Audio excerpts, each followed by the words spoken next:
Well, I've left my New York City apartment and I have traveled south to Virginia to Colonial Williamsburg, a place that I've wanted to visit for over 20 years. When I started working at Pioneer Village in Toronto, this was the epitome of a living history museum. It's America's largest outdoor living history museum, and this year marks the 100th anniversary of Colonial Williamsburg. I cannot wait to start exploring, but before I do that, I need to change out of these clothes and put on something much more appropriate.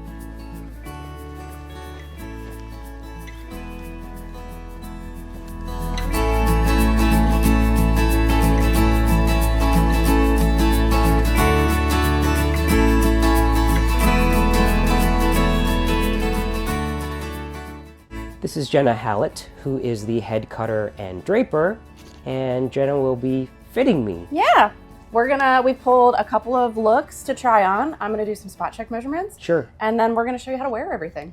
Before I try the things on, Yeah. Can you tell us about sort of the typical shirts, waistcoats, jackets, and breeches that men were wearing at the time, please? So all of our shirts and men's shirts back then typically went down to about the knees. They're pretty long, and they were the base layer, what we call skin layers. Mm-hmm. They were usually made out of linen that helps soak away all the sweat, body oils, protects your outer layers, so you have fewer of those and more of these. So these were your kind of body protected garments. And would this sort of be considered your underwear? Yeah, it would. Like for the bottom as well? Correct. Because you weren't wearing anything under your breeches. No. The reason why it was so long is because it was also protecting, like it was the thing that was between your skin and your... Yeah, so your breeches. So you would, if you had excess in the shirt, you would wrap around your legs to protect the breeches too. Mm-hmm. Yep. Wow. Oh yeah. And then you would sleep in it at night. So it was a full all-day garment. Wow. Work, sleep, play, all of it. Yep. And then you would move on to what we call small clothes, the breeches, and then matching waistcoat typically were what they wore. Yep. With a contrasting coat sometimes, Mm-hmm. or the coat and the breeches would match, and there was a contrasting waistcoat. Oh, okay. So You ready to get started? I'm ready. Okay, so we're going to start with a shirt. And I'm going to give you the spiel that I give everybody. Sure. So shirt opens in the front, buttons at the neck. We want to make sure that the neck doesn't choke you and that the sleeves are long enough, but they're not too long. And then, do you have a preference on what you'd like to be in today? So I've got a couple of different colors, navy, purple, and then an orange here. I don't know, what do you think? I like this purple. I do too. I think this would probably actually be a really great choice. Let's try that. Okay. So the breeches. Yep. Now, I have to explain this to most people. This is a fall front. Yes, please do. Yes. What's going on there? So many buttons. These two buttons hold the pocket flaps up. So this is how you access your pocket. Oh, they have pockets. They have pockets. And they have very deep pockets. So you can go. Oh, wow. Mm-hmm, very, very deep pockets. And then you have your 3 waistband buttons, 2 fall buttons that hold this up, and then a fall loop that goes over the bottom button once everything is buttoned, so that it holds the fall up and it doesn't sink when you wear it, because menswear in the 18th century is very fitted. Okay. Very fitted. So I'm going to give you this. Yes. And this. You're going to take off your clothes, put these on, and tuck in the shirt. Okay. Yes. All right. Nice. Come on out. So I'm going to have you stand here and face the mirror for me. And I'm just going to tighten up the waist on this. How does that feel now that now that we've tightened it up? Excellent. That's great. And now I'm going to tighten your leg, or your leg buttons. And typically what we would want is your knee band, or garter, which is this piece here, to stop right below your knee. So these are going to be a little bit long. But overall, not a bad fit. So I can feel the shirt is like it's in here. Yeah. And then you would like wrap it around your legs to kind of seat it, or you could put it in the back because there's a lot of space left in the back, which is on purpose, because unlike modern wear where the leg of the pant rides up as you walk, yes, breeches, because they're so fitted, have all of this extra fabric in the back. I didn't notice that was back there. Yes. But you use it. So what's really cool is if you look at yourself in the mirror sideways. Yes. And then take your right foot and lift it up onto the, see how you use it all? Oh, wow. That's how you're able to get up on your horse in your carriage, to take high steps. That's how they created the patterns for these. So I could stuff my booty with my shirt? Yeah. And fill it out? Yep. I like this fashion. I think we should bring it back. I agree. Then you would put on your waistcoat. And then Michael's going to walk you through a couple of different options of buttoning. So we're not going to button it quite yet, but I did forget that we need to add buckles to your breeches. Okay. So typically with breeches, there were a couple different ways that they would close these garters on the bottom. Yep. One of them is a button. You could do ties. We like to use buckles. It's one of the most common used. So you would get a set of knee buckles. And you would swap these around between your different pairs of breeches. But basically you would pull the anchor on the bottom out. And then there's a buttonhole. So if you face the mirror for me, there's a buttonhole in your knee band garter.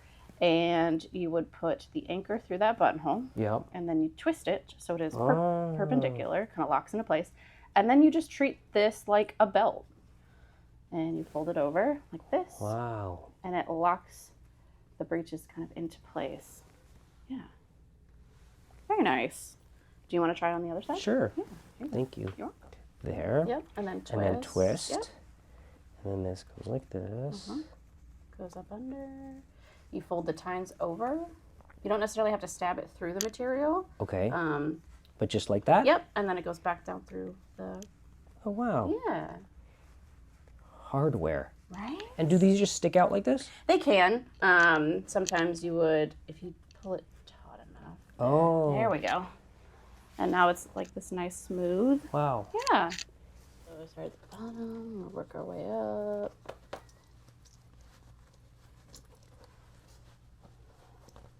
We're stopping at 4, 3, 3.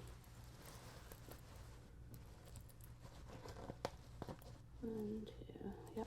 And then, for some fancy, we're going to take this and button it behind the cravat, like that. And then you zhuzh it, so you want some nice fluff. Almost gives like an ascot appearance, but well before that. Yeah. Oh, wow. There you go. Oh, so it's buttoned back here. And it gives it some more volume, yeah. As opposed to leaving it open. You can leave it open. There's another one where you can have the tail kind of sticking out sideways on a lower button. There's a bunch of different variations. So this is how, you could change up the look. Wow.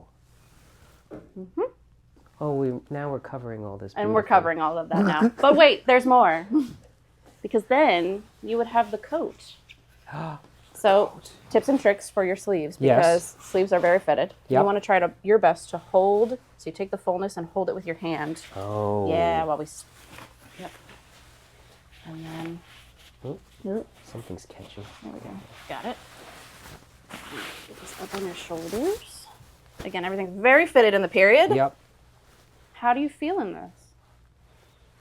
I feel great. Awesome. You look fantastic. I love this silhouette. Yeah. And the time period. It's so sharp. It's so beautiful. I mean, the thing about this time period is that the men and the women it was so flamboyant. Oh my gosh, yes. And even if the cloth is simple, the silhouette makes it so beautiful. Truly. Well, thank you so much. You're so welcome. And then the finishing touch is a hat? Yeah, so next Michael's going to put a hat on you. So, with the cocked hat that Yep. Amanda spoke of earlier, there's a couple of different ways to wear this. The primary way that you're going to wear this is with the beak or peak forward. But if you will actually turn around for just a moment and look back at those reference photos, we have a lowly cobbler here wearing it backwards with the fan laid down to provide him some sun protection. But then at the opposite end of the social structure, we have artist Paul Sandby also wearing his cocked hat backwards with the fan laid down to provide him some shade while he is painting watercolors in Edinburgh. Wow. So if it does happen to get sunny out there... And I paint watercolors. Hey, there you go. So what you can do is come in here and open up our hat lining. Yeah. and you can untie this, and you can lay the fan down. Oh, That is really? an option that we afford our interpretive staff. But for what you're going to be doing and the lack of sun that's out there today, I Yep. think what we're going to do is go peek forward. Okay. And so if we could just have you look at yourself there in the mirror. Typically what I do is I tell folks to pull their hair back off of their forehead, and then you will line it up with where you want it to sit, and then just rock it down and push. Now it's going to feel a little weird because It's round, right? in the 18th century they were using round blocks to make hats, and oval blocks didn't really become industry standard until the 1830s. And so it's going to feel a little bit weird until it has a chance to mold to your head. Okay. Thanks so much, Michael. Perfect. This is great. I don't think I'm ever going to put back. I'm never going to return to my modern clothes. I'm just going to ride my bike around New York City like this. I love it. Excellent. Yeah. Right? The final layer would be a cloak for you in the winter. And we have a hook and clasp here. And you would just hold it around yourself as you're walking around. Look how nice this is. Did you make this here? Oh, yeah. The majority of our pieces, I would say 99% of them are made in-house. Well, this has been absolutely fascinating and a thrill. I feel like I went to a candy store and ate all the candy. Amazing. I'm so glad you enjoyed yourself. Yeah, this has been so much fun. Thank you so much, all of you. So welcome. Thank you. you for coming. Thank you. Now I'm ready to go out Let's do and it. hit the town. All right. First stop, wig maker. Yes. Thank you. Yeah, you're welcome. This is great.